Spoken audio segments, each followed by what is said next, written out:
Hey guys, tonight we slip back into the ash-choked air and relentless rhythm of the Middle Ages. Not as a knight, not as a noble, but as something far more exhausting, a village blacksmith. You stand alone before your forge, in the dim pre-dawn stillness, the cold biting into your bones. The sky hasn't begun to lighten yet, and your breath forms tiny clouds as you tug on a sweat-stiffened tunic from yesterday. The smell of burnt charcoal clings to everything, your clothes, your skin, your hair. You live in smoke. You dream in smoke. You probably won't survive this life. At least not for long, not with all your fingers, and certainly not with your back unbroken. So, before you get comfortable, take a moment to like the video and subscribe, but only if you genuinely enjoy what I do here.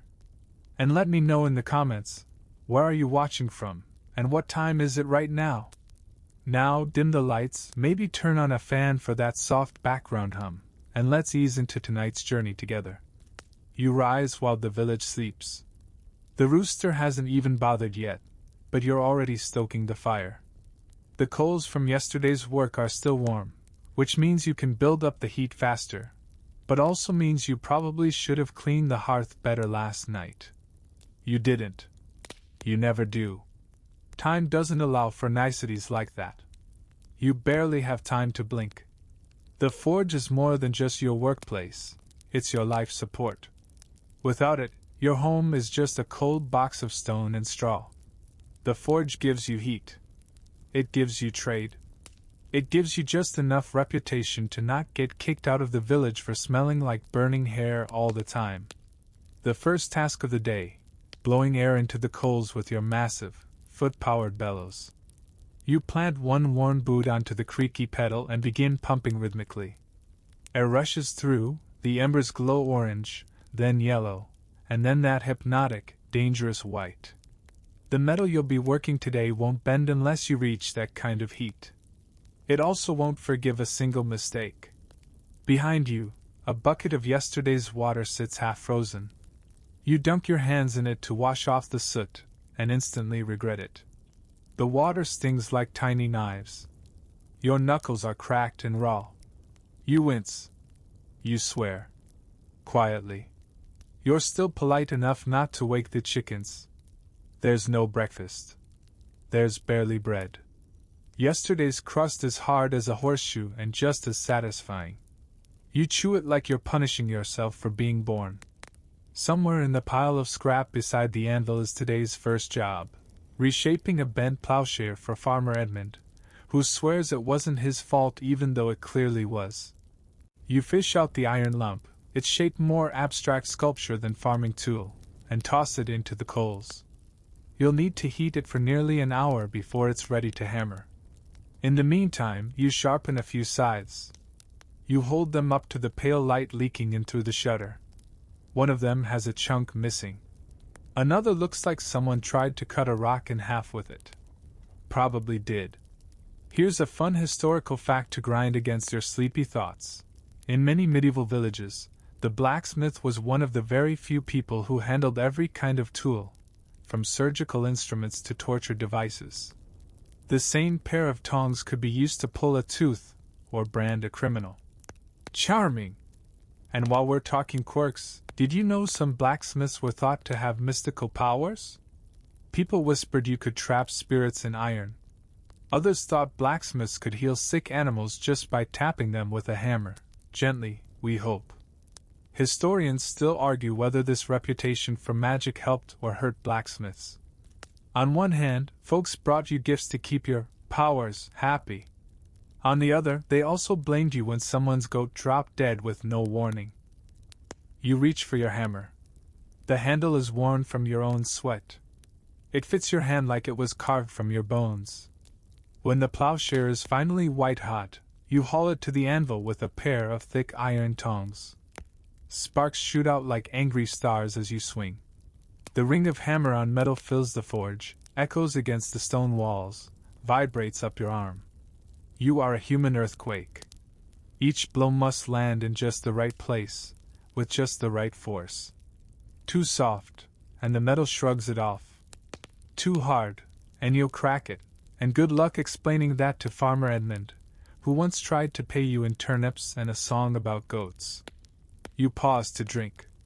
The water is warm now, because you keep it close to the forge. It tastes faintly of iron and ash. You drink it anyway. You always do. Outside, the village is starting to stir. A dog barks. A child cries. You hear the creak of cart wheels, the slap of hooves in mud. The world is waking up, just as you're already tired. But there's no room for rest. The metal's cooling. You place it back in the coals. Back to the bellows. Back to the ache in your legs and the throb in your shoulders. You keep moving because if you stop, the whole system breaks, starting with you. And you? You haven't broken yet. But the day is still young. Your stomach growls, but it doesn't matter. Breakfast is something other people have time for. People who don't have 6 orders backed up and a hinge repaired by noon. You grab a half-burnt oatcake from a wooden shelf near the wall and gnaw it like a rat in a hurry. It tastes like charcoal and disappointment. Your forge has finally hit the sweet spot, white hot, but not blinding. You've learned to read the fire better than you read most people. The hiss of metal meeting heat, the faint shimmer at the edge of iron turning pliable, these are your language. You speak it fluently, in burnt knuckles and calloused hands. The hammer's back in your grip. The plowshare's nearly there. You swing with the rhythm your body knows too well. Draw a breath, strike, shift, angle, strike again. 1, 2, 3. Like the ticking of a giant, molten clock. You've been at it for so long that you start to hear music in it, though maybe it's just the sleep deprivation finally getting creative. Once it's flattened and bent just so, you plunge the metal into the quench barrel. It hisses like a viper, steam curling upward in a ghostly plume. A drop hits your cheek. You don't flinch anymore. You've been flinched out. You rest the finished piece on a stone shelf to cool and wipe your face on your sleeve. Bad idea, it's coated in soot. Now you look like you've been wrestling a chimney sweep. Again. Outside the forge, the sky is overcast. A typical medieval morning. There's a cart trundling past, pulled by a horse that looks as tired as you feel. A boy runs behind it, kicking mud up his own back. You shake your head and reach for the next project, a set of nails. Not glamorous, but nails are gold in disguise. No one realizes how many you make. How many go missing. How many people knock on your door for just one more, always just one more. And you always give it, because if you don't, they'll call you stingy. Or worse, lazy. As if laziness were even physically possible in your profession. Hammering nails isn't hard, but it's tedious. You heat a narrow strip of iron, slice it into bits, and shape each one by hand. Taper the point, flatten the head. Repeat. Over and over. The repetitive clang is almost hypnotic. Here's your mainstream historical fact for today. In the Middle Ages, iron nails were so valuable that entire buildings were burned down just to recover them. You'd be surprised how many old cottages went up in flames because someone wanted to salvage a few handfuls of what you make in a morning. Quirky detail time. Some blacksmiths mark their nails with tiny, almost invisible notches. A sort of maker's mark. Part pride, part quality control, part "don't blame me when your shed falls apart." Historians still argue whether this practice was widespread or just something a few prideful smiths did in wealthier regions. But imagine that, having time to care about aesthetics while choking on forge smoke and fending off chickens in your doorway. Ah yes, the chickens. They've wandered into your shop again. They love the warmth. You threaten them with a pair of tongs, but they know you too well to take it seriously. They scatter, clucking indignantly, then settle under the workbench as if you didn't exist. Freeloaders. The apprentice shows up late. Again. He's barely 12 and thinks he knows everything because he read a religious tract once that said fire was a metaphor. You glare at him, and he mumbles something that might have been "sorry" before fumbling with the bellows. He pumps too fast, and the coals flare like an angry god. You bark at him to slow down, before the whole place explodes in your faces. He rolls his eyes. You pretend not to see. One day, he'll get burned badly enough to listen. Until then, it's your job to keep him from turning the forge into a crater. You toss him a bar of pig iron. Nails, you say, because he hasn't earned more than that today. Not the fancy gate hinges. Not the horseshoes. Not even a latch pin. Just nails. He sighs. You sigh louder. Your mind drifts for a second to your own apprenticeship. You were 7. Your master was a brute who barely spoke and smelled like fermented onions. He taught with smacks more than words. You swore you'd be better than that. You are, technically. You only threaten your apprentice with sarcasm. Progress.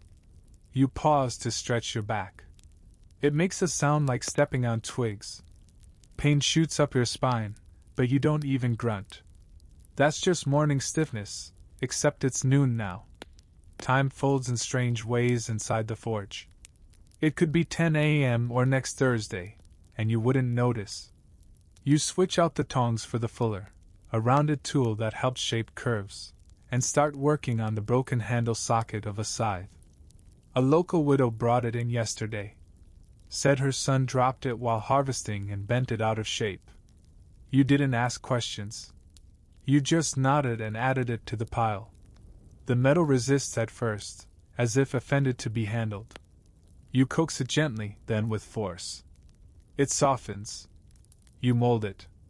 For a moment you think about sculpting something for yourself, an ornament, maybe, or a trinket. But the thought fades. No time. Never time. You step back to check your work. Not bad. You tap it lightly against the stone bench to test the join. Solid. A breath escapes you. Not satisfaction. Just temporary relief. And then a knock at the door. A woman holding a frying pan. The handle's cracked. Again. You give her a tired nod and wave her in. Add it to the pile. There's always a pile. The pile never shrinks. Not really. You could spend 10 hours pounding metal and still, somehow, new things just appear. Cracked cauldrons, bent shears, a door hinge rusted to the point of existential crisis. You wonder if the villagers secretly break things on purpose just to keep you occupied. Wouldn't put it past them. Outside your forge, the village bustles. The air smells faintly of damp hay, animal sweat, and someone's attempt at a stew that probably should have stayed a soup. A few chickens peck at puddles. The miller's boy lugs sacks of grain toward the abbey. And you? You're in your cave of sparks, the village's reluctant dragon, guarding not gold but glowing iron. People treat you like a walking utility. You're not quite invisible, but you're definitely not celebrated either. Unless someone needs something. Then suddenly you're everyone's favorite neighbor. The door creaks again. It's Father Benoit from the church, holding a rusted censer chain like it's made of gold. He asks, very politely if you can, mend it by Vespers. That's in 3 hours. You smile and nod and mentally rearrange your entire afternoon. He blesses you and leaves. You resist the urge to mutter something unholy. Blacksmiths were often seen as the heart of the village. After all, nothing moved without you. No tools, no wheels, no weapons. Even the church relied on you to keep its doors swinging and bells ringing. But the title of village backbone comes with exactly 0 perks. Fun historical nugget: many medieval villages actually centered physically around the forge. Not the church, not the market square, the forge. It was loud, smelly, and incredibly necessary. You were a cornerstone, whether you liked it or not. And here's a fun fringe detail. In some superstitious towns, your forge fire was never allowed to go out. It was seen as a bad omen, like snuffing out the village's soul. You once let it die on a feast day and 3 separate people gave you side-eye for a week. Historians still argue whether blacksmiths were loved or feared more. The ambiguity came with the job. You made swords and shackles, horseshoes and handcuffs. You were equal parts craftsman, mechanic, and minor villain. You grabbed the censer chain with your thick fingers and eyed the links. They're rusted so badly you wonder if Father Benoit's been swinging incense or swamp water. The metal flakes like old bark. You heat a new section of chain and begin carefully crafting a replacement. The apprentice stares. Why not just make a whole new one? You grunt. Because that'd take all day. And God only gave me 3 hours. He laughs. But you're already back to hammering. Tap, turn, twist. Over and over until the ring closes neatly. You loop the new link into the old chain and give it a test swing. Good enough for holy smoke. You set it aside and glance at the window. The sun's crawling higher, and the heat in the forge is becoming oppressive. Your shirt sticks to your chest. Sweat trickles down your spine. You'd kill for a breeze or a cold beer or both. But no time for that either. Another knock. It's the butcher, red-faced and out of breath. He's broken the cleaver handle again. You want to ask how. You don't. You just gesture toward the bench and add it to the pile. A pattern emerges, mend, wipe your brow, answer a knock, repeat. You don't even know if the bellows have stopped since dawn. You hope they did. You think they did. Or maybe that's just your heartbeat mimicking their rhythm. You sit down briefly, just for a moment, and feel the weight of everything settle on your shoulders. Not just the day, but the years. Every bent nail, every molten horseshoe, every hammer stroke echoing in your spine. Your apprentice startles you by speaking. Do blacksmiths ever get famous? You smirk. Only if they mess up something really big. But there's some truth to that. A few blacksmiths, usually royal ones, were known far and wide. Their names etched into legends, or at least into church bells and castle gates. But they didn't get there by hammering plowshares for turnip farmers. You, on the other hand, have had the honor of making the same cooking spit for the same family 3 times in the past year. Fame? Not likely. But maybe, just maybe, someone will keep your hammer when you're gone. You rise with a groan and grab the cleaver blade. It's chipped in places, nicked in others.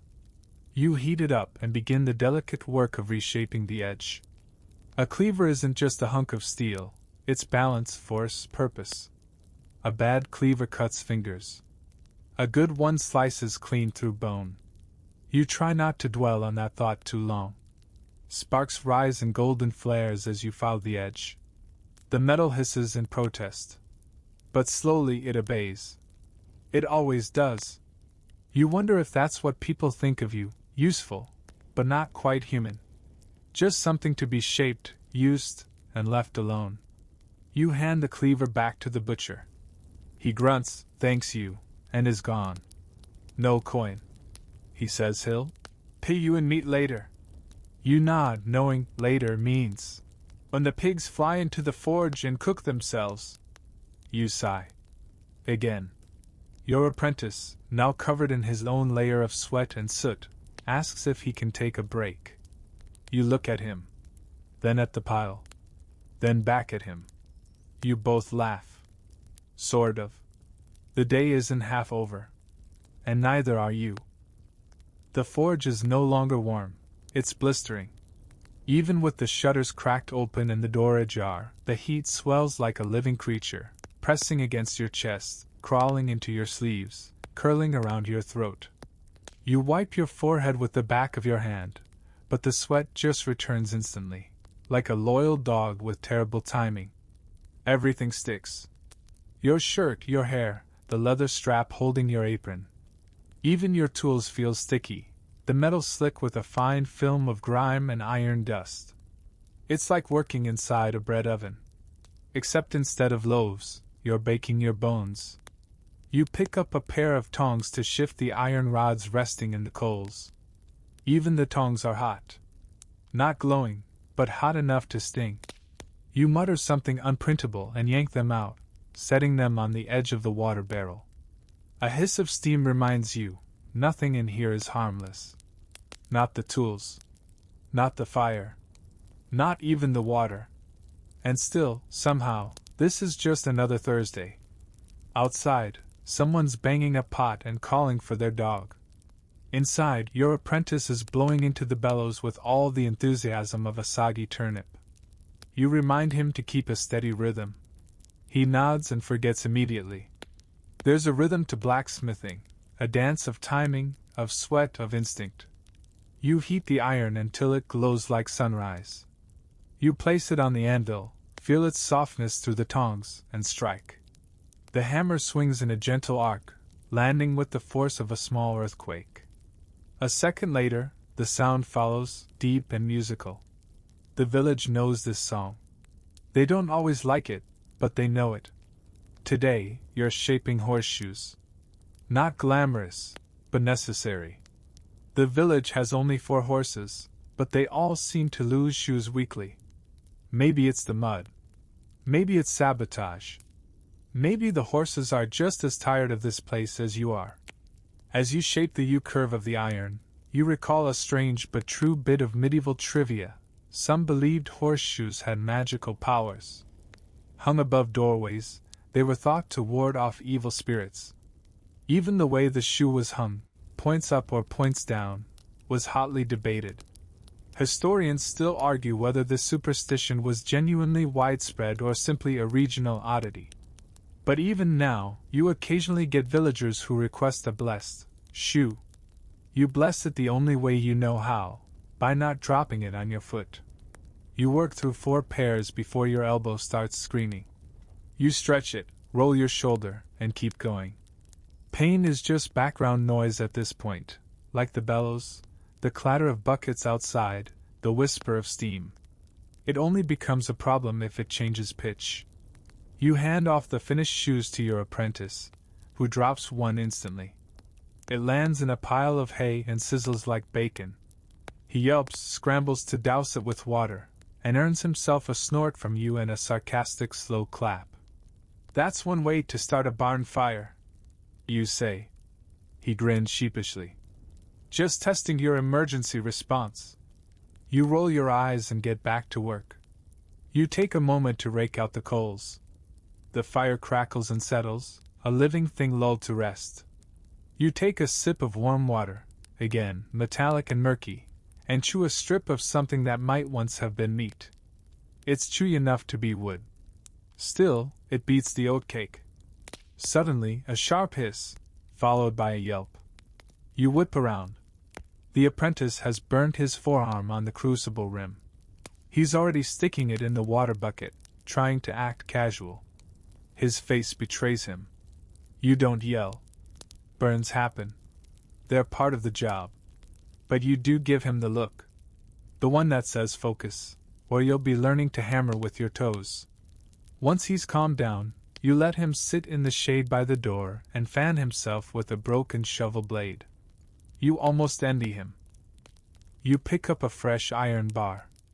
This one's for a latch hook, nothing fancy, just something to keep goats from pushing open a gate. You start the heat, start the shaping, and once again the familiar rhythm sets in. It's almost meditative, in a back-breaking, eye-watering sort of way. Here's something a bit more offbeat. Some smiths would test their skill by folding a bar multiple times to see how strong and beautiful they could make it. Decorative ironwork, patterned blades, even twisted bars for railings. You've tried it once or twice, late at night when no one was watching. You still keep a piece hidden behind the tool shed, just in case someone ever asks if you can make art. They won't. You hear a creak behind you. A young woman stands at the door with a frying pan in one hand and a baby in the other. She looks apologetic. Handle snapped again, she says. You nod, gesture her in, and gently place the pan on the pile. The baby stares at you with wide, suspicious eyes, probably wondering why you look like a chimney learned to walk. Once she's gone, you repair the handle in minutes, bend, rivet, cool. You wonder how many frying pans you've fixed. Hundreds? Thousands? It doesn't matter. There'll be more. As you look at the repaired pan, a funny thought occurs. The only things in this village more constant than you are the problems you're expected to solve. The sky outside has turned a deeper gray. Storm's coming. You can smell the rain in the air, wet dirt, wood smoke, and something sharp like copper. You brace yourself. Rain means fewer customers but more repairs. Leaky roofs, sagging hinges, carts stuck in mud. It also means the forge will hiss with every gust, steam curling up like ghostly snakes. You stoke the fire again. It's never still for long. You reach for the next item from the ever-growing pile, a curved iron blade with a notch at the edge. A sickle, chipped and dull, its edge worn nearly flat. Probably used to hack through more roots than grain. You rub your thumb along the curve, feel the nicks, the slight warping, the quiet protest of metal that's tired of being mistreated. You understand it completely.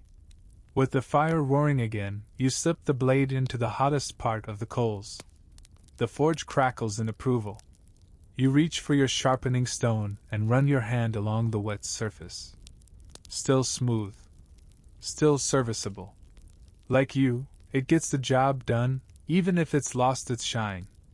The apprentice tries to organize the scrap pile, but his version of organize mostly involves moving things from one heap to another. You let it go. At least he's not breaking anything this time. The sickle's ready. You pull it from the coals with tongs and start hammering gently along the curve. Just enough to straighten it, bring it back to its proper crescent form.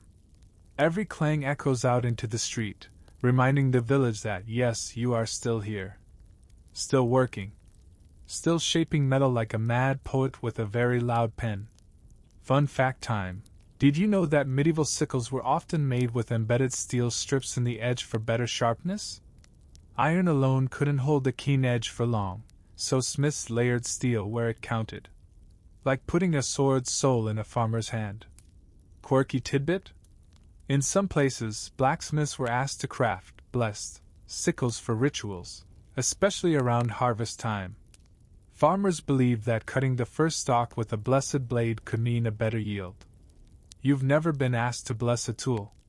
But you did once catch old man Bertram whispering to a shovel before digging. That counts, right? Historians still argue whether these ritual tools were widespread folk practice or more of a local superstition that got romanticized over time.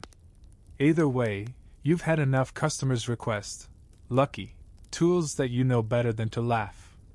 You finish shaping the blade and turn to your grindstone. It's a large wheel mounted on a crude frame, turned by foot pedal. You position the blade and begin to spin the stone, sparks flaring out like tiny golden insects.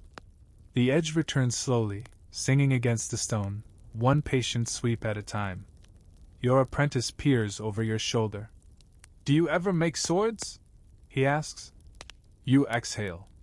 The question again. Once or twice, you say. Mostly for people who had no idea what to do with them. He nods like he understands. He doesn't. Swords? The glamorous side of smithing. The side that gets sung about in taverns. The truth? You've made maybe 3 full blades in your life. Each one took days, hurt your hands, bent your tongs, and left you with blisters in new and exciting places.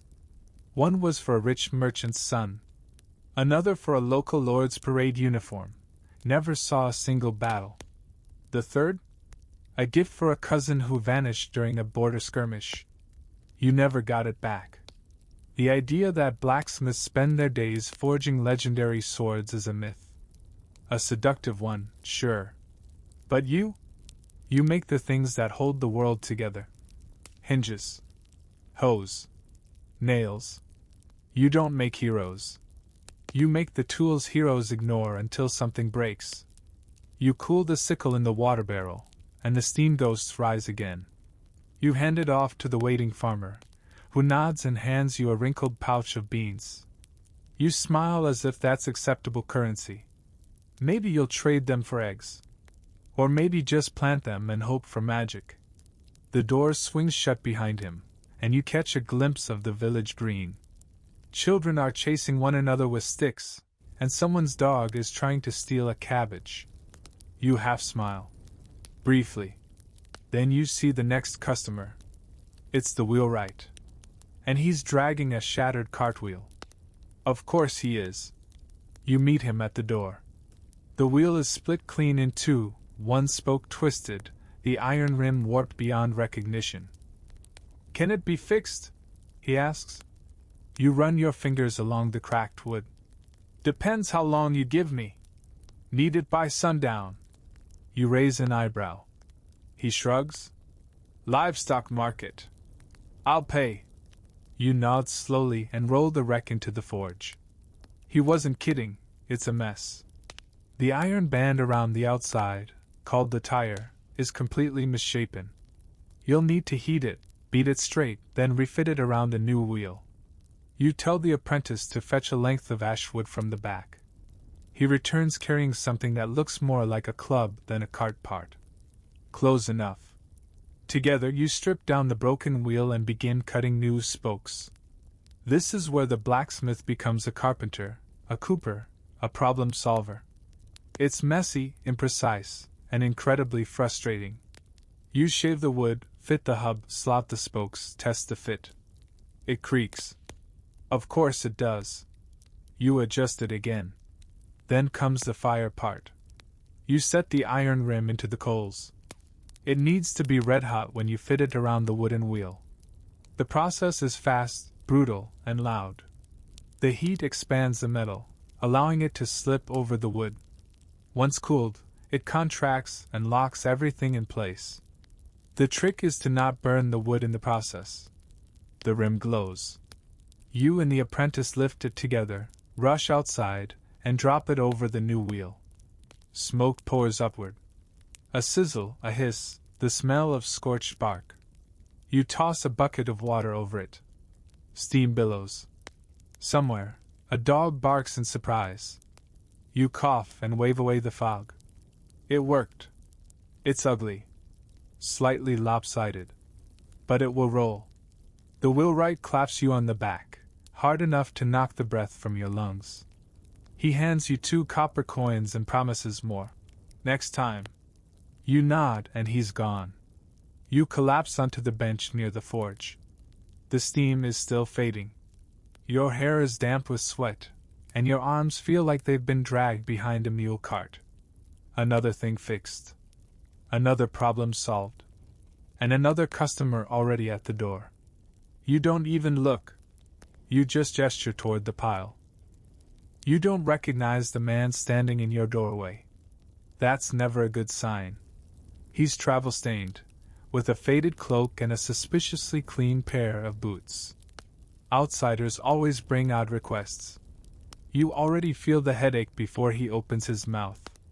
My landlord said you could fix this, he says, holding out a mangled iron hinge that looks like it's been run over by a siege engine. Twice. You take it gently. It's twisted, cracked near the pin, and half the mounting plate is missing. You raise an eyebrow. What's it from? Stable door. Goat kicked it. You nod. Of course it was a goat. You've lost track of how many problems in your life can be traced back to goats. Medieval rule of thumb: if it's broken, muddy, or mysteriously sticky, blame a goat. You toss the hinge into the coal bed and get to work, again. The metal protests as it heats, groaning like it knows what's coming. You sort through your scrap pile for a matching bracket. Nothing's quite right. You settle for something close and prepare to reshape it. Again. The apprentice hovers nearby, waiting for direction. You wave him off toward the bellows. Time for more air. Time for more flame. You hammer the bracket slowly, watching the metal swell under each blow. The heat pulses off the anvil, filling the forge with that dull orange glow you've come to associate with both progress and dehydration. Another day, another fix. This is the rhythm of your life, repairing things you didn't break, making tools you'll never use, sweating over other people's mistakes. There's no glory in it. Just the faint satisfaction of function restored. But some days? That's enough. Fun historical fact. Most medieval blacksmiths did far more repair work than new crafting. Villagers couldn't afford new tools every time something broke. Your real job isn't building, it's salvaging. You're the duct tape of the Middle Ages. And here's a quirk. Some blacksmiths became so skilled at repairs, their neighbors believed they could mend anything except a broken heart. One local tale even said a smith once repaired a cracked church bell using only patience and a particularly hard prayer. Historians still argue whether that bell story is metaphor or just very optimistic fiction. You shape the hinge with deliberate care, trying to make it stronger than before without using too much iron. You have to ration your stock carefully. New shipments aren't always reliable, and when they do come, they're expensive. Sometimes a week's worth of work disappears into one crooked bar of subpar pig iron. You dunk the finished hinge in the water barrel and hand it back to the stranger. That'll hold your goats, you say. Unless they're angry. He chuckles, hands you a shiny coin, an actual silver penny. Rare. You turn it over in your hand. Real coinage, not beans, eggs, or prayers. You nod, and he's gone, vanishing into the late afternoon mist like he was never real. You slip the coin into a small pouch in your apron. You've been saving for a new pair of boots for 2 years. The ones you're wearing have more patches than original leather. One more silver penny might just tip the scale. The bellows wheeze to a stop. You glance at the apprentice. He's slouched against the wall, wiping his hands on a rag and watching the forge like it might bite.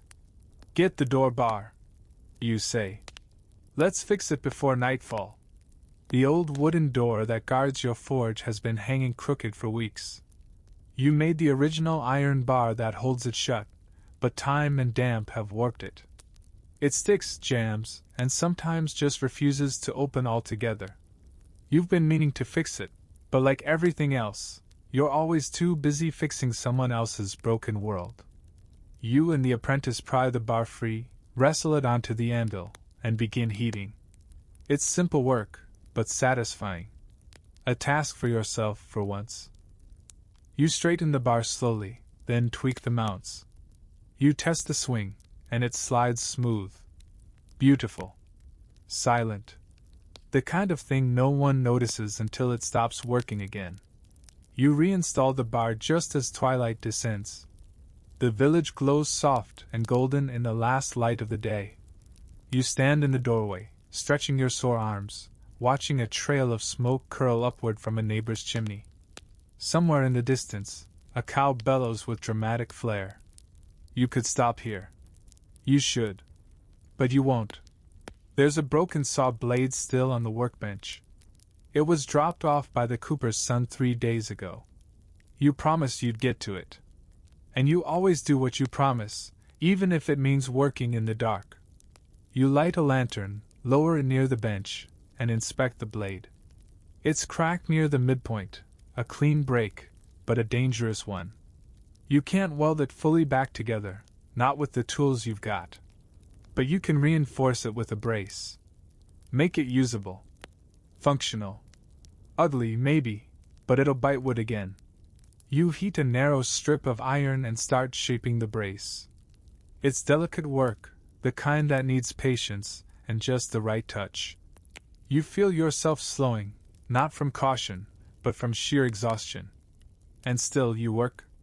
Here's a small, strange tradition you remember.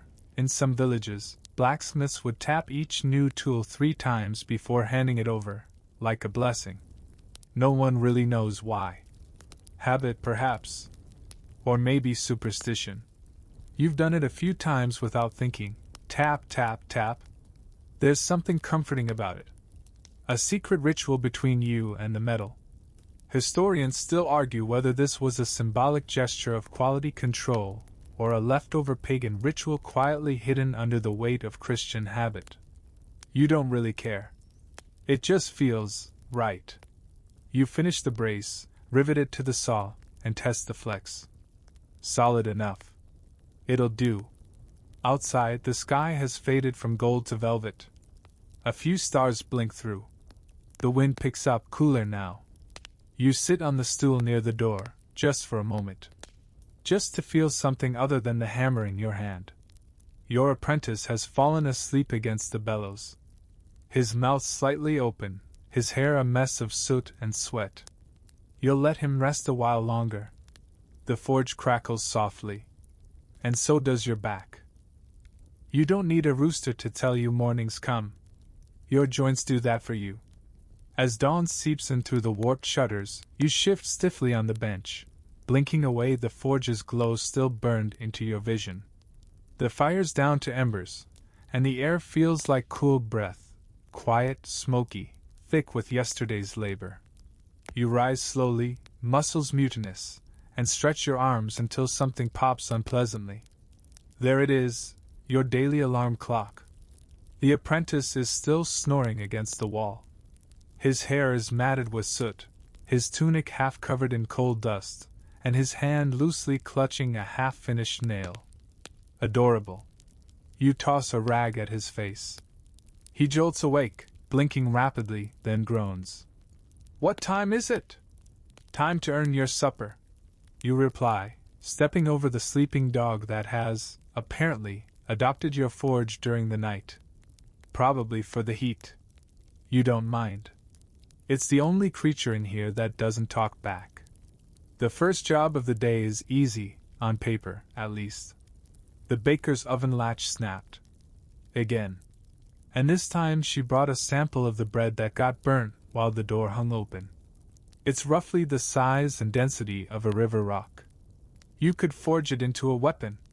You toss it aside and examine the latch mechanism. It's a thin, twisted piece of iron with a hinge that's seen better centuries. You decide to start from scratch.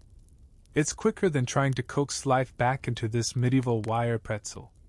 You heat, bend, and shape the new latch while your apprentice grinds out the hinges. Together, silently, you fall into rhythm. He's getting better, you realize. His file strokes are even. His grip on the tongs isn't completely ridiculous anymore. You'd almost say you're proud, if it didn't cost you your mysterious aura. "You ever take on more than one apprentice?" he asks, as if reading your thoughts. You shake your head. One headache at a time. And truthfully, it's all you can manage. You're not just teaching him how to shape metal. You're teaching him how to survive it. The burns, the boredom, the bone-deep fatigue. No school teaches that. Here's something most people don't realize. A blacksmith's apprentice typically worked for 7 years before he could call himself a journeyman. 7 years of hauling coal, pumping bellows, filing scrap, and fetching tools, not to mention being yelled at, ignored, and occasionally smacked with a set of tongs, lightly, of course. Quirky detail?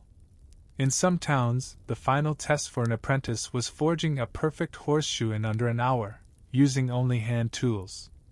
Not because it was useful, but because it showed control under pressure. You remember your test. You failed the first time. Your master made you try again immediately. You passed. Then he nodded once and walked out of the forge.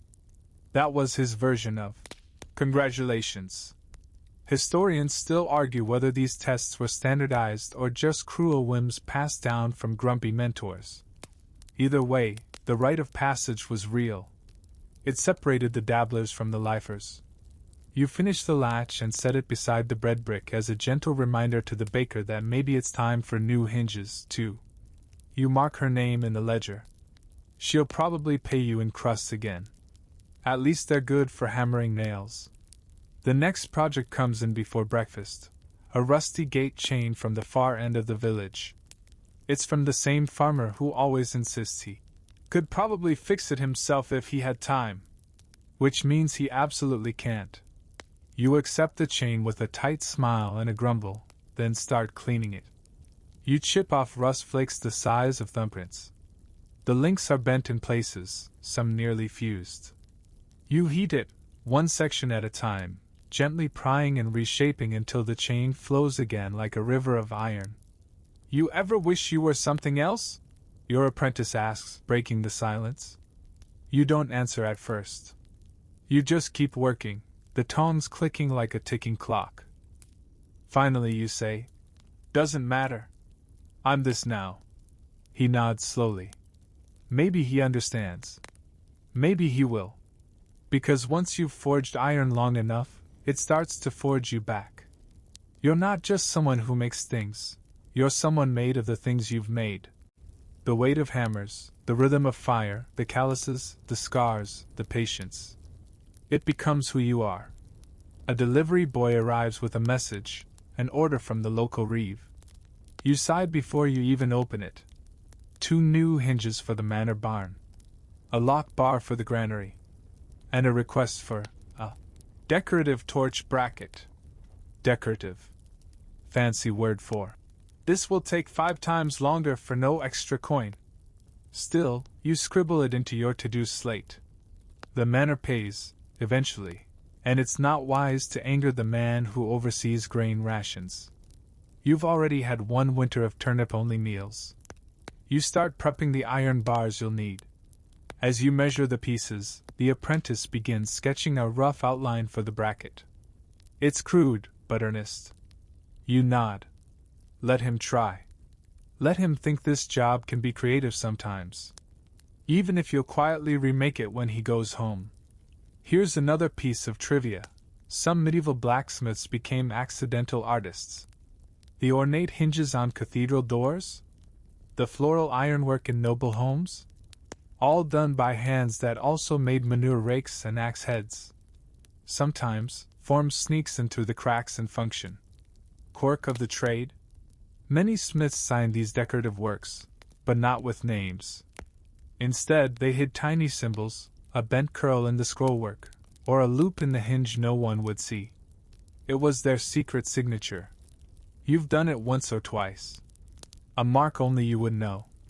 Historians still argue whether these flourishes were acts of rebellion, pride, or just a way to stay sane after 1,000 identical nails. You think it's all 3. By the time midday sun starts leaking through the shutter slats, the forge is alive again. The fire roars, the hammer sings, the anvil answers.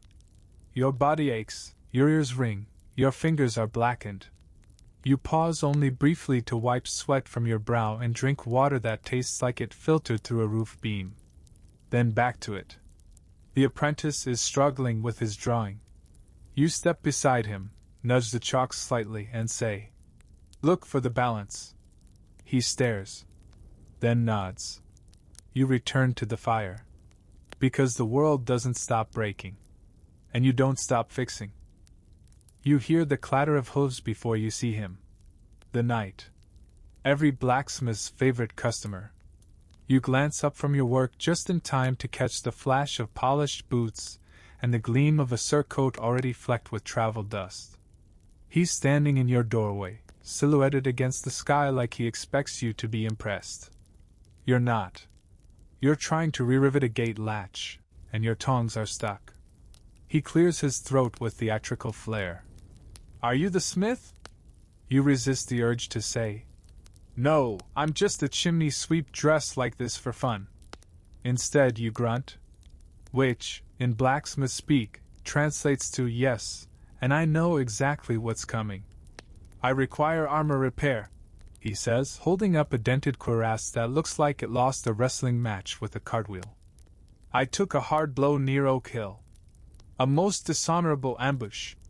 You nod like you care, but you're already calculating how long it'll take to heat that chunk of plate, reshape it, and not crack the temper. You gesture for him to set it on the workbench, where it lands with a heavy thump that echoes all the way to your spine. You give it a once-over.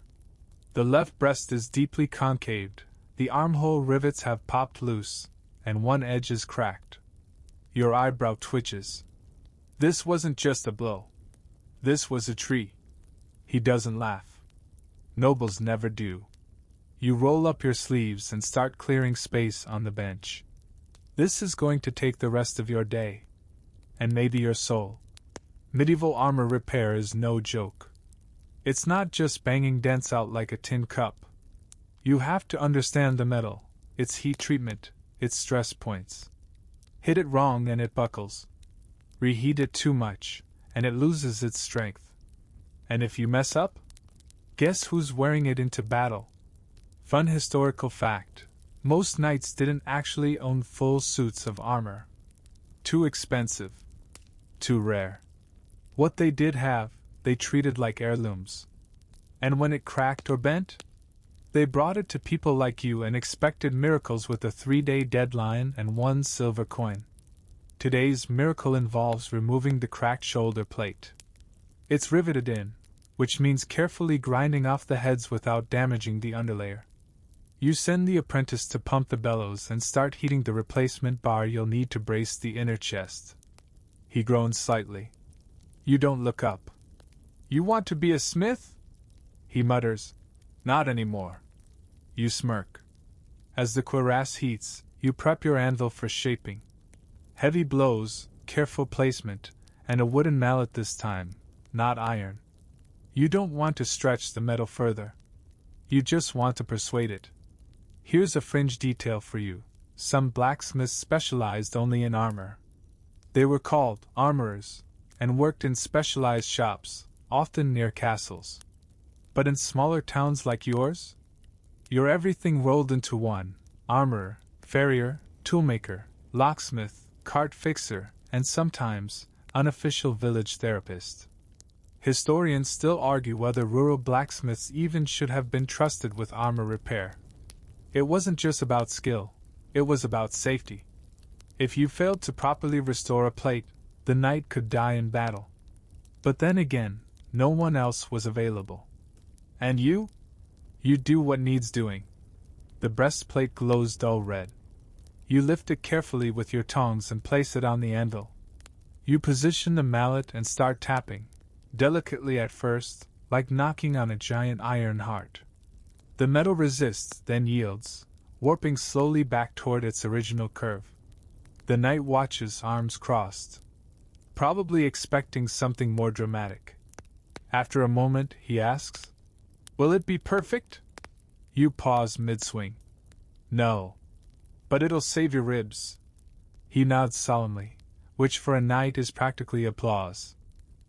You work silently, bending, shaping, reinforcing. The crack section gets a riveted patch, carefully braced with a new steel strip you'd been saving for. Well, you weren't sure. Now it's gone. That's how this job works. Your best work disappears under someone else's name. You let the armor cool slowly, gently fanning it with a folded cloth. Fast cooling would weaken it.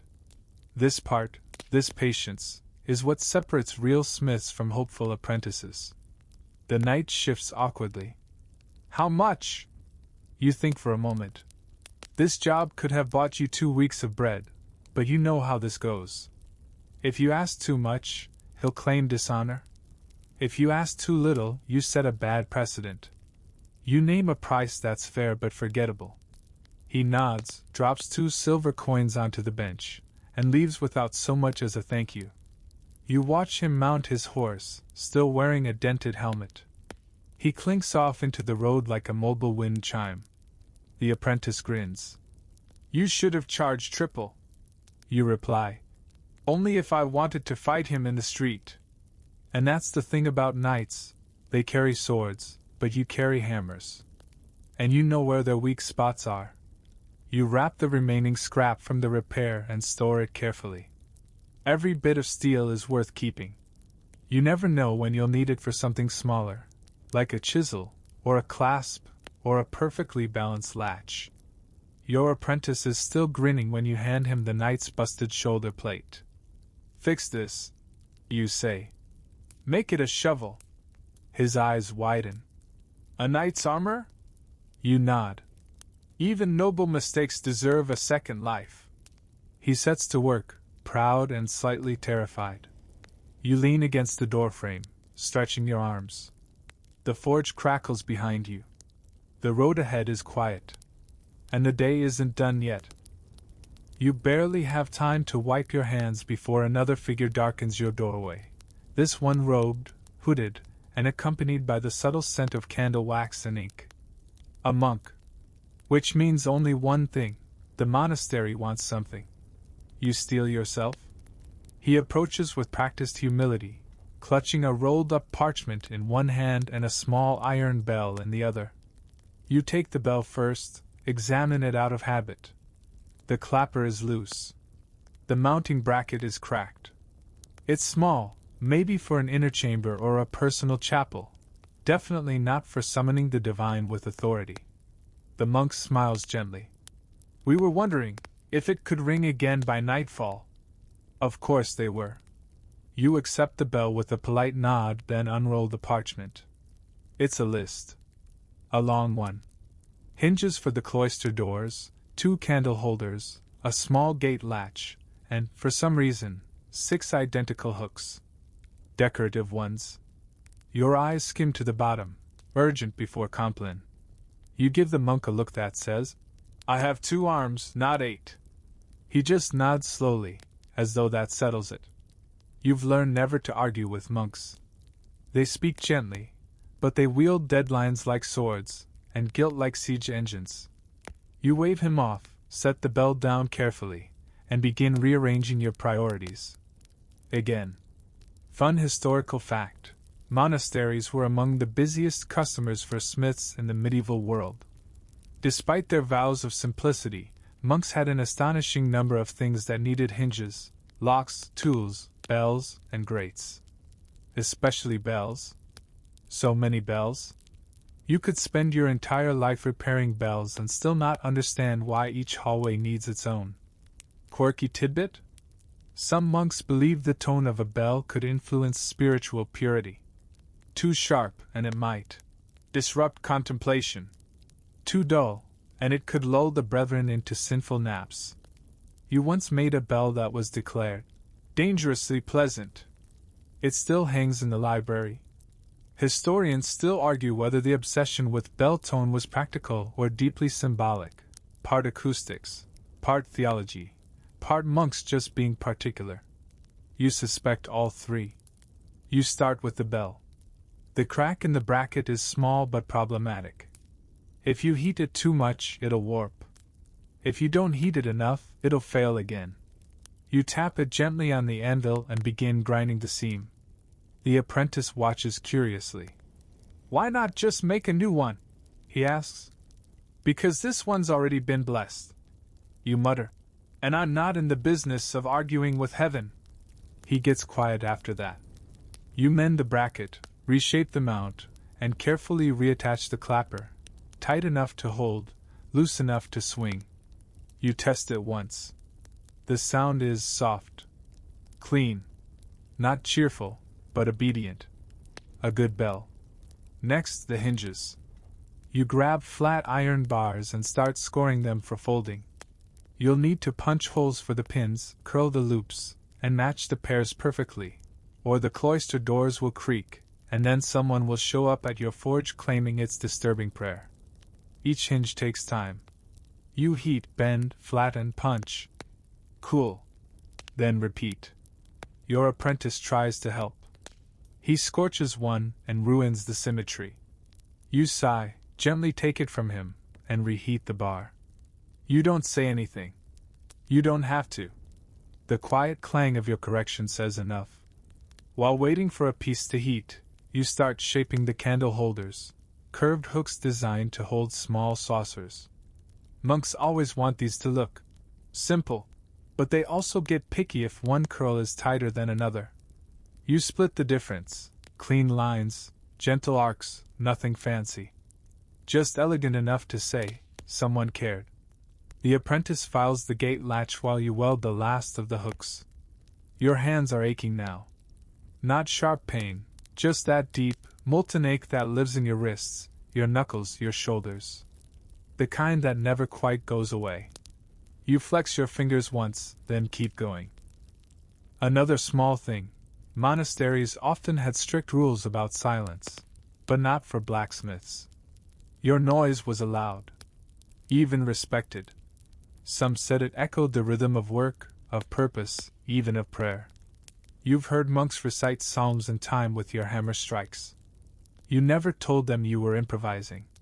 You lay out the completed pieces on a wooden board: hinges, hooks, latch, bell.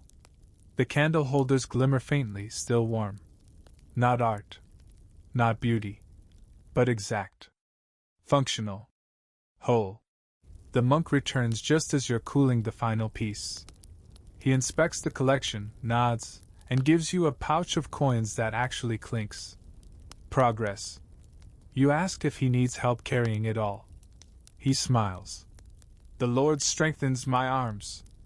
You bite back a joke about letting him swing the hammer next time. Once he's gone, the forge feels unusually quiet. You sit. Just for a minute. Your apprentice breaks the silence. You ever want to be a monk? You look at him. No fire, you say. He nods. Fair enough. There's something sacred in your work, sure. But it's not quiet. It's not contemplative. It's chaos controlled. Heat and noise and sweat turned into usefulness. You rise, rub your hands on your apron, and glance at the slate. 2 more requests have been added. You didn't even hear them come in. It never ends. But you nod anyway. You always do. Market day arrives with the usual fanfare of chickens escaping, carts rattling over cobblestones, and people arguing about the price of onions. You're already sweating before the sun climbs above the thatched rooftops. Today isn't about hammering, today's about hauling. You've loaded up a handcart with your week's worth of wares: nails bundled with twine, hinges stacked like iron sandwiches, 2 fire pokers, a set of shears, 3 door latches, and a small iron pot that took far longer to make than anyone will pay for. The cart groans as you push it forward, its wheels juddering over every bump in the road like they're protesting this whole event. You groan louder. You and the cart are spiritually aligned. Your apprentice walks beside you, eating an apple like he hasn't just watched you wrestle 40 pounds of raw iron for 3 straight days. You think anyone will buy the sickle? He asks. You shrug. Depends how many weeds they're trying to kill. The village square is already bustling by the time you arrive. Farmers, traders, craftsmen, and opportunists line up their goods. Cloth, grain, salted fish, pottery. Most of it looks exactly like last week's. The town crier is shouting something about a new curfew. No one is listening. A dog steals a sausage and bolts. A baby cries because its hat fell off. Market day, in all its glory. You find your usual spot beside the cooper, whose barrel display looks suspiciously taller than yours. You nod at him. He nods back. Rivals, technically, but friendly enough. You arrange your tools carefully on a cloth-covered table. Presentation matters. If you look too desperate, they'll haggle you down to breadcrumbs. Too confident, and they'll assume your prices are absurd. You need that perfect middle ground, just weary enough to be trustworthy. Within minutes, the first customer arrives. A woman looking for a cooking hook to hang over her fire. You show her 2 options. She picks the smaller one and immediately tries to offer you half a dozen eggs in exchange. You smile politely and ask for coin. She frowns like you've just insulted her goat, then storms off. Welcome to medieval salesmanship. Here's your fun historical fact for the hour. In many towns, blacksmiths were not allowed to set their own prices freely. The local reeve or guild would often regulate what you could charge for common items: nails, hinges, horseshoes, so you didn't exploit the villagers. Meanwhile, the baker could sell yesterday's bread for twice the cost if he slapped some ash on it and called it stone-fired. Quirky tidbit? Some blacksmiths developed a kind of coded language to keep track of customers who were good payers and those who were creatively forgetful. You've got your own system. A small scratch on the underside of the hinge. A slight curve in the nail bundle twine. You'd never say it aloud, but you remember. Historians still argue whether the markets were true community spaces or just chaotic, semi-legal gambling dens with vegetables. Either way, they were exhausting. Your apprentice sells a latch to an elderly man who insists on shaking your hand for an uncomfortable amount of time. Another woman haggles you down on a pair of tongs, promising, next time, she'll pay full price. You nod. You both know she won't. A young boy points at your fire poker and asks, "Is that a sword?" You reply, "Only if you're very polite with it." His mother scolds him, but you catch the faintest smile on her lips. Mid-morning turns to noon. You've sold 5 hinges, 1 sickle, told you, and all your nails. Of course, 3 of those were bartered for onions, and the 4th was paid in something that might be cheese, but could also be wax. You're afraid to sniff it. You sit on the edge of your cart, wipe your brow, and glance around. The cooper is laughing with a customer. The baker's stall is swarmed. The cloth merchant is yelling about thread count to someone who clearly has never counted a thread in her life. You close your eyes briefly. Just long enough to breathe. "Excuse me," comes a voice. You open them to find a merchant standing before your table. Clean tunic, foreign shoes. Fancy. Too fancy for this town. "I'm looking for lock plates," he says. "Sturdy ones. For traveling chests." You gesture to a crate under the bench. He kneels, inspects them one by one, nods slowly. "These will do," he says, and to your surprise, drops a small pouch into your palm without even haggling.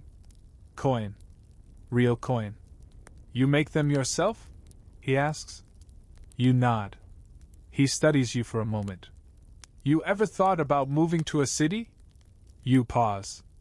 Then say, "Every time it rains." He laughs. Says he'll be back through in a month. Asks if you take commissions. You nod again.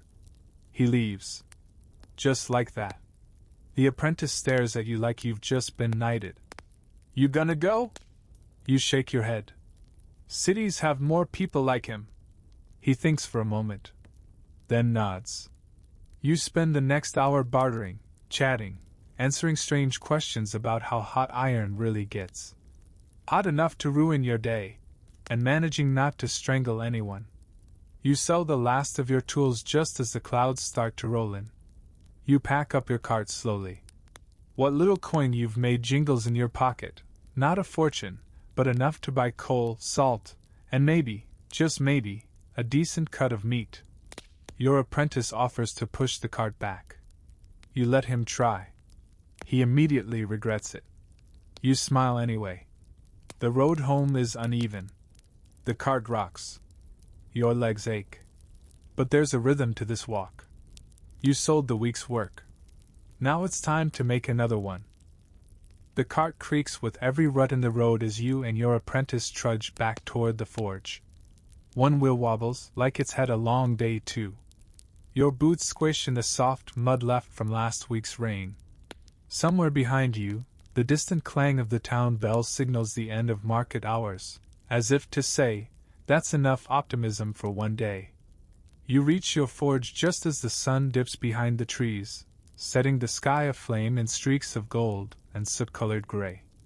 You guide the cart around to the side and begin unloading the essentials: coal, scrap, salt, and a bit of barley from a trade you hadn't meant to make but somehow agreed to.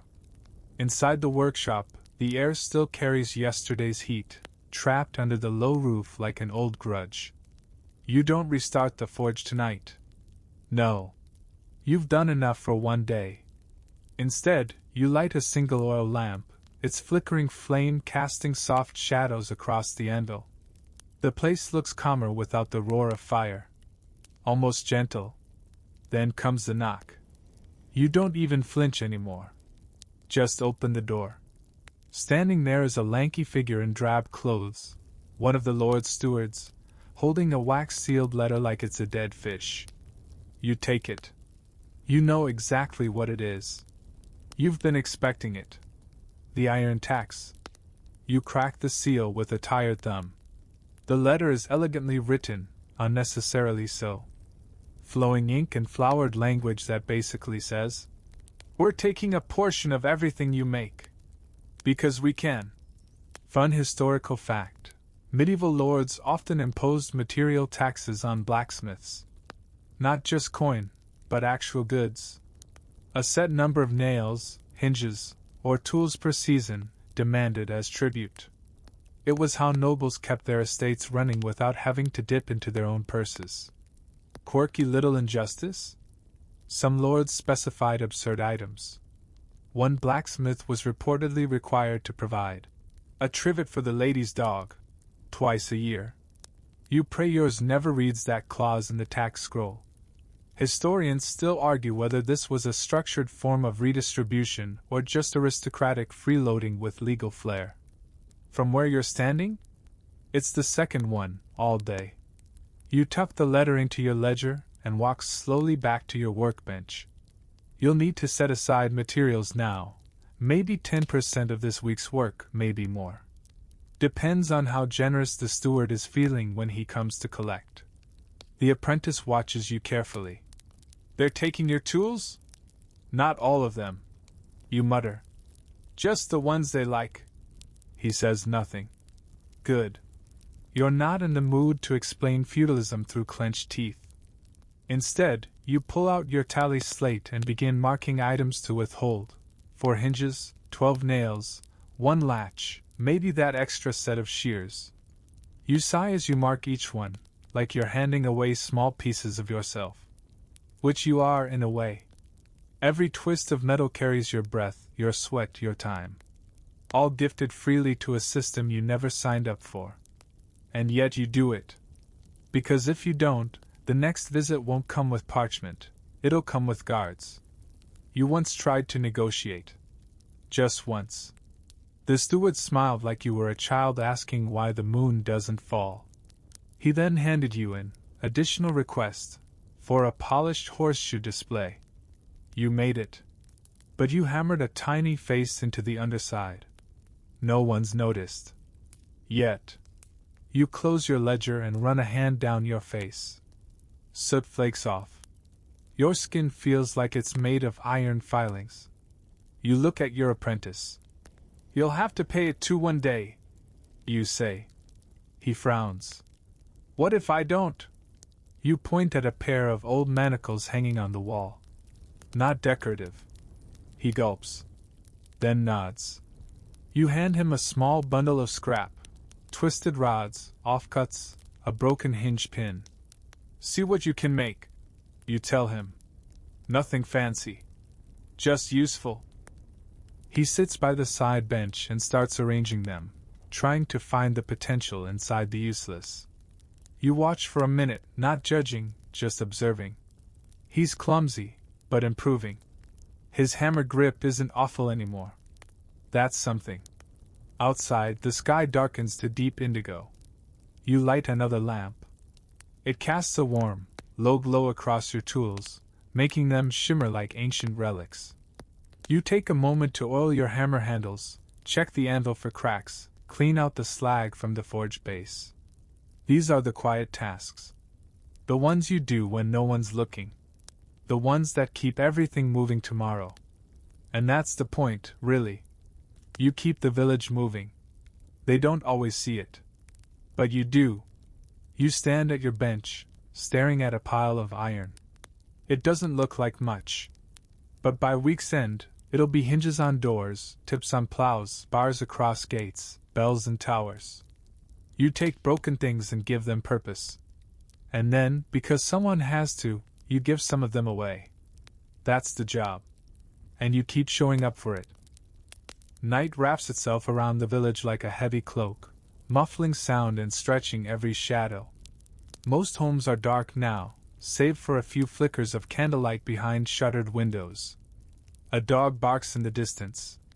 Somewhere, someone is still arguing over the price of salted fish. But the forge, your forge, burns quietly on. You shouldn't be working. Not at this hour. But the torch bracket for the Reeves granary still isn't finished, and if you leave it until morning, someone will undoubtedly come knocking at dawn, wondering why the world hasn't been saved yet. The fire hums, low and steady. The coals glow like watchful eyes. You're shaping scrollwork now, decorative curls in an iron bar that will hold the torch on the granary wall. It's simple work in theory, but the Reeves' wife made a comment about flourishes, and you know that means this needs to be prettier than it has any right to be. Your apprentice fell asleep an hour ago, slumped beside the coal stack with his arms crossed and one boot half off. You could wake him, but honestly, you envy him. Besides, this part, the after-dark work, is something you've grown oddly fond of. When the village is still, the forge is yours. You turn the iron bar slowly over the flames, watching it soften. You bend the scroll's shape with a rounded horn on your anvil, gently curving the heated end like a ribbon of shadow. A slight squeak escapes from the metal as it cools into place. It's almost polite. You test the angle, adjust it, tap it into submission. The bracket is shaping up nicely. A little crooked, maybe, but charmingly so. Like most things around here. Here's a historical truth that people tend to forget. Blacksmiths often worked at night, not by choice, but by necessity.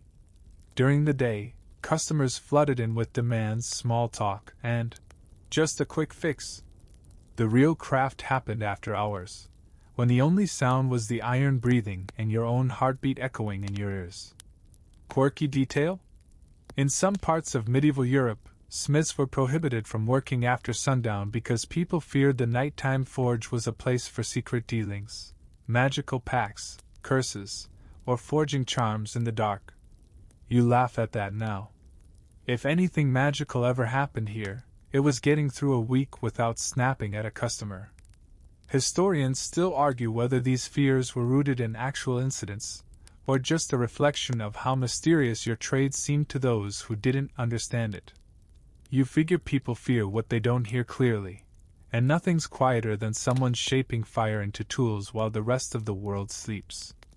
You set the bracket aside to cool and sit on your stool for a moment, rubbing your temples. Your head throbs in a slow, rhythmic pulse. Probably dehydration. Or age. Or both. You glance around the forge. It's a mess, as always. Scraps piled in one corner, tongs hanging like skeletal hands from wall hooks, a pair of boots with no owner resting beneath the bench. You should clean. You won't. Not tonight. You do, however, check the water barrel. Still warm, still half full. You cup your hand and drink. The taste is metallic, but you've stopped noticing. Your body accepts it like it accepts everything else, reluctantly, but without protest. You hear movement behind you, your apprentice stirring. He blinks groggily, wipes his face, then mumbles, "Did I miss it?" You nod toward the finished torch bracket. He frowns. "I wanted to help." "You helped by being quiet," you reply with a smirk. He laughs, then winces as he stretches. "My back's killing me." "Good," you say. "Means you're doing it right." He walks over, examining the bracket in the lamplight. "It's nice," he says. You nod. "It'll hold a torch." "That's the point." He traces one of the curls with his finger. "Why the extra bend?" You shrug. "So the Reeves' wife doesn't ask for a replacement next week." He grins and starts tidying tools without being told. You allow yourself to feel a rare flicker of satisfaction. Maybe he'll turn out all right. Maybe. You start on the next task without ceremony, reforming a bent iron hook meant to secure a barn shutter. It's cracked at the base, likely from someone slamming it during a storm. You heat it gently, reshaping the bend, adding a reinforcement plate. It's work you've done 100 times before, but that doesn't make it mindless. If anything, that makes it harder, because it's too easy to stop paying attention. The fire flares a little as you add fresh coal. Sparks scatter across the stone floor, fading before they can land. You stare into the flames, watching them flicker and curl, dancing in time with the thoughts you're too tired to finish. The apprentice returns from his sweeping and asks, "Do you ever think about leaving?" You don't answer at first. Then, without looking up, you say, I think about what I'd do if I did. And? You turn the hook with your tongs. I can't imagine not fixing things. He sits beside you on the bench, silent for a moment. I thought I'd be making swords. You chuckle. So did I. You finish the hook, test the strength with a few solid tugs, then set it on the cooling shelf. You glance at your hands, filthy, cracked, nicked. No one ever writes songs about these hands. But without them, nothing in this village would hold together. The apprentice stifles a yawn. Get some rest, you say. We've got work tomorrow. Do we ever not? You shake your head. He lies back down by the coal stack, already half asleep before his head settles. You douse the lamp, leaving only the dim glow of the forge behind.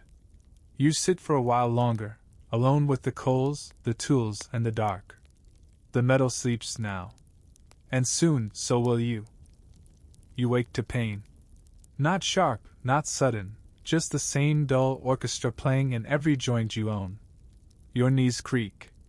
Your shoulders ache. One of your wrists crackles like a handful of dry twigs when you flex it. Ah, yes. Morning. You sit up slowly, brushing flakes of ash from your clothes. You must have dozed off sitting at the workbench again.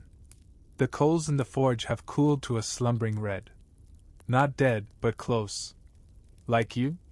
The apprentice is still curled by the coal pile, snoring softly, with one arm flopped over a sack of scrap.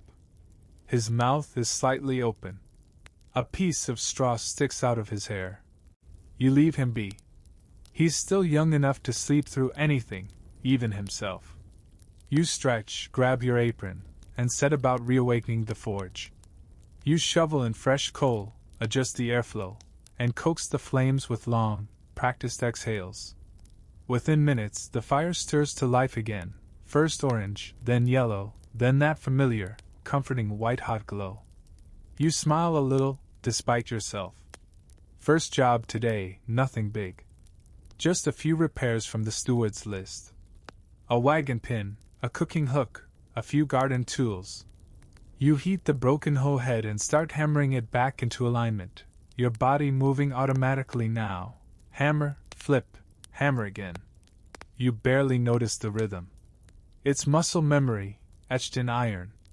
But something catches your eye as you work, your left forearm, beneath the soot.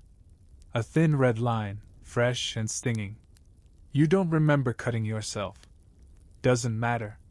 You dunk it into the water barrel, hissing quietly at the sting, then go back to work. Because in this life, injuries aren't interruptions. They're just part of the job.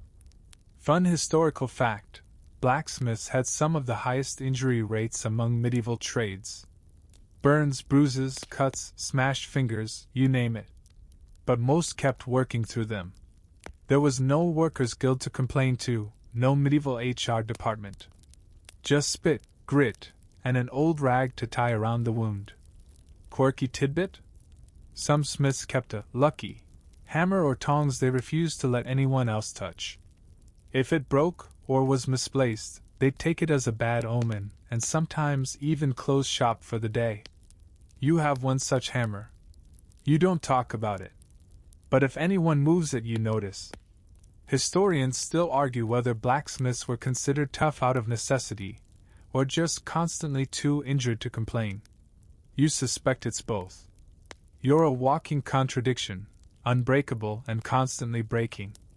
The apprentice wakes eventually, rubbing his eyes and looking around like he doesn't remember what planet he's on. You toss him a small hand file and a cracked horseshoe. Smooth the edges, you say. He grumbles, but gets to work. He's used to mornings now. You've broken him in, like a stubborn anvil. As you work through the next task, a snapped axe head, you feel something tug in your lower back. Sharp, hot, and immediate. You pause. Not from alarm. Just from familiarity. You've had this pain before. It comes and goes, like a tax collector with a bad attitude. You set down the axe and sit for a moment on the bench, massaging your side. You all right? Your apprentice asks. You nod. Just settling. Settling into what? You smile faintly. Into someone who really regrets lifting that wagon wheel last week. He chuckles and returns to filing. You grab a length of iron and hold it to the forge, watching the metal bloom with heat. You begin shaping it into a bracket for a barn door. Your hammer blows are slower today. More measured. The ache is everywhere now, dull and pervasive, as if your bones are singing a low dirge. You think briefly about how long you've been doing this. You try to remember the first time you picked up a hammer. Your father's hands guiding yours. Or maybe your master's. Someone's. The memory is blurry around the edges, like a dream that won't quite form. You look at your hands now, scarred, cracked, permanently stained with soot and iron dust. The kind of hands that only belong to people who don't get to rest. Another sharp pain shoots through your ribs when you lift a pail. You drop it, cursing under your breath. The apprentice looks up, concerned. Maybe you should stop for today. You snort. And do what? Knit? But you do sit. Just for a moment. Just to breathe. Here's the thing people don't talk about. In the end, the forge always wins. Not in some dramatic, fiery way. It wins slowly. It wins in your spine, your knees, your lungs. The cough that's been building for a few years? That's not smoke anymore. That's something deeper. Something permanent. You try not to think about it. You've got work to do. You rise again, slower this time. Your fingers are stiff, your grip weak. You adjust the hammer handle so it rests better against your palm. You're adapting. That's all. Not slowing down, just working smarter. The apprentice doesn't say anything, but he watches you closely. He sees it. You don't like that. But you let it go. You finish the bracket and set it aside. Then start working on a lantern hook for the innkeeper. Your strikes are quiet now, almost gentle. The forge hisses like it's whispering back. Outside, someone shouts about a pig escaping.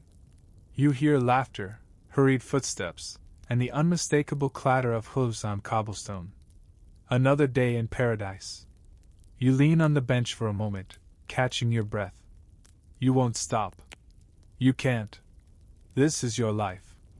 And your body? It's just part of the cost. The sun hangs low in the sky, casting long, slanted beams through the open forge doors.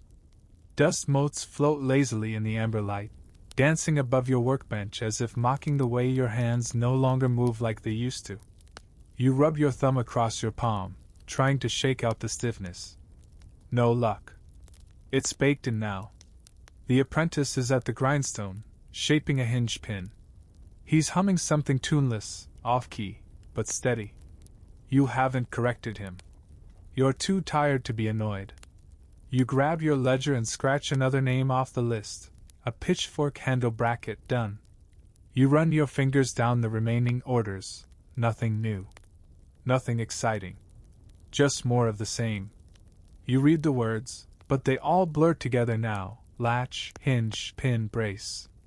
You stare at the list for a moment longer than usual. Once, long ago, you wanted to make swords. Not horseshoes. Not frying pan hooks. Not humble iron nails for creaky doors. Swords. Real ones. Beautiful, balanced, made for kings or warriors or great tales that would last longer than the people in them. You remember staying late as an apprentice, carving practice cross guards out of scrap, mimicking hilts from the stories the butcher's son used to recite. You even tried to forge one once. A crude thing, warped at the tang, brittle at the edge. But it looked like a sword. That was enough to keep the dream alive for a while. Now, you pull out a fresh iron bar and stare at it, wondering for just a moment if you could still make one. But your fingers ache. Your back complains. The forge doesn't burn quite hot enough. And besides, no one's asked you to. You set the bar aside. Because you have a gate bolt to finish instead. Fun historical fact. Swords in the Middle Ages weren't usually made by village smiths. They were the work of master armorers, craftsmen who worked in urban guilds or royal forges, who specialized in balance, edge geometry, and pattern welding. Out here in the mud and straw, your job was to make the sword's scabbard fittings, maybe, if the buyer was local. Quirky twist? Some blacksmiths did still try.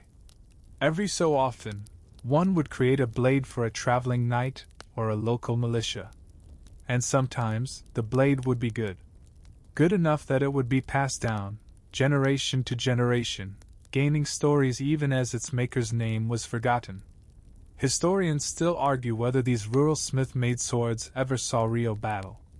But there are records, scraps of letters, mentions in ledgers, fragments buried in graves. Maybe one or two of them made history. You doubt yours ever did. You finish the gate bolt in silence. The hammer feels heavy. Your swings are slower now, your strikes more careful. You don't trust your strength like you used to. Not because it's gone, but because it doesn't always arrive on time. The apprentice is watching again. You sigh. What? He shrugs. Just wondering when I'll be better than you. You smile. Sooner than you think. He grins, then looks away, a little embarrassed. You wipe your brow and sit on the edge of the workbench. The sun has slipped lower. The forge glows softly, not roaring now, just warm. Like it knows the day is winding down. You glance toward a shelf above the tools. An old shape rests there, wrapped in oiled cloth, untouched for years. You climb up carefully, bones cracking like kindling, and lift it down. It's your first sword. You unwrap it slowly. The blade is dull. The edge is chipped. The hilt was bound in cheap leather that's now flaking away. But it's still a sword. Heavy, simple, honest. Your apprentice peers over your shoulder. You made that? You nod. Why'd you stop? You run a hand down the flat of the blade. No one wanted swords. They wanted shovels. And I needed to eat. He's quiet for a moment. Then, tentatively, can I try? You pause. Then hand him the blade. He holds it like it matters. Like it means something. He tests the weight. Swings it once, too fast, but not badly. He smiles like a boy at a feast. You chuckle. You'll have to earn your own steel. He nods, solemn as a monk. You place the sword back on the shelf, wrap it again, and let it rest. The sun disappears completely. You light a single lantern and let the forge settle into embers. You eat dinner at your bench, bread, cheese, a half-soft apple. The apprentice eats next to you, still excited, still thinking about the sword. You say nothing. You don't want to talk about dreams tonight. Because sometimes dreams get heavy. And sometimes you have to set them down to pick up something more useful, like a pair of tongs, or a coal shovel, or a gate latch no one else can fix. You clean your tools by habit. Oil the hammerheads. Stack the scrap neatly. Place the unfinished items just so, lined up for tomorrow. Because there's always a tomorrow. And always another piece of metal waiting to be told what it is. You sit for a long moment in the quiet. Not sad. Not angry. Just still. The apprentice yawns and heads for his bedroll. You stay by the fire a little longer. And let the sword stay wrapped. The morning fog rolls in thick, curling low along the ground and curling even lower in your joints. You feel it before you see it, damp air pressing into your lungs, your knees giving quiet protest as you stand from your stool by the forge. The fire hasn't been stoked yet, but you can feel the heat still lingering in the stones, like an old memory not quite faded. You move slowly this morning, slower than usual. You don't even pretend not to notice it anymore. The stiffness is familiar now, your companion, your alarm clock, your rival. You stretch until your spine pops, then shuffle toward the bellows. The apprentice is already up. He nods at you from the bench, hammer in hand, working at a small latch with focused intensity. You raise an eyebrow. I couldn't sleep, he offers. You grunt, but it's a grunt of approval. You're not ready to say it out loud, but he's becoming something close to useful. Maybe even good. Today's work is light, but steady. There's a broken stove grate from the baker, another snapped hinge from the fishmonger's shed, and a curious request from the schoolmaster for something that will lock children out of the tool chest. You make a mental note to reinforce it. As you prepare your tools, you glance out the doorway. The village is stirring. Chickens clucking. The distant call of the crier. Hooves clopping in slow rhythm. You see the familiar silhouettes moving through the mist. Farmers, traders, the boy who still insists on calling you Master Ironhands for some reason. You don't correct him. It's the only title anyone's given you. You return to the forge, set a bar of iron into the coals, and begin pumping the bellows. The glow returns, and with it, the rhythm. You're not moving quickly, but you are moving. And that's enough. You start on the schoolmaster's lock. It's not complicated, but it requires precision. The hasp must be snug, the clasp perfectly aligned. You file the edges until they sing softly against the stone, then tap the pieces into place with light, even strokes. The sound is smaller than usual, less thunder, more whisper. Your hands are steady. Slower, but steady. The apprentice brings you a finished nail he's particularly proud of. It's slightly bent. You nod anyway. Better than yesterday, you say. He beams. It's strange, watching someone become what you were. Stranger still to feel yourself becoming, whatever comes next. You used to dread this idea, that you'd fade, your skills would dull, your name would be forgotten. But now, you look at the apprentice and realize, you weren't just forging metal all these years. You were forging continuity, stability, people, even if they didn't always notice. Here's a soft, sobering historical truth. Most blacksmiths lived and died in the same village. Their work outlived them, but their names didn't. A gate hinge on a barn door might last longer than the man who made it. But that hinge? It still opens the door. Still holds the world together. Quirky tradition? In some villages, when an old smith passed, the forge was never allowed to go cold. The fire would be passed, literally, into the hands of the apprentice, as a kind of sacred transfer. A ritual of heat and hammer. You've never seen it done, but you've heard the stories. Maybe they're true. Maybe they should be. Historians still argue whether these rituals were spiritual or simply practical. But you know the truth, a forge fire is life. Not just for metal, but for the village, the people, the rhythm of things. You pause your work, take a deep breath, and listen to the sounds around you. The forge crackles. The apprentice files. The village breathes. You're part of it still. But you know your role is changing. You glance at your old hammer, the one with the worn grip and the tiny, invisible nick on the back from when it slipped in your third year as a journeyman. You trace your fingers over the handle. It's almost time to hand it over. Not today, but soon. The rest of the day moves like slow honey. Repairs, minor reshaping, a quick sharpening of a drawknife blade. You sit more than you used to. You let the apprentice finish the smaller jobs. He doesn't ask for help anymore. He just does them. That's how you know he's ready. Not because he's perfect, but because he's trying to be useful, even when no one tells him to. By the time the sun begins to sink, casting the forge in golden silence, you realize your list is finished. For the first time in, well, maybe a year. You clean your tools carefully. Hang the tongs. Scrub the bench. You even wipe down the anvil, which surprises even you. The apprentice stretches his arms. Done for the day? You nod. He hesitates. Then, you ever think about stopping? You look at him. Then down at your hands. and finally at the forge. I think about when I'll need to, you say. He nods. It's enough. You step outside together.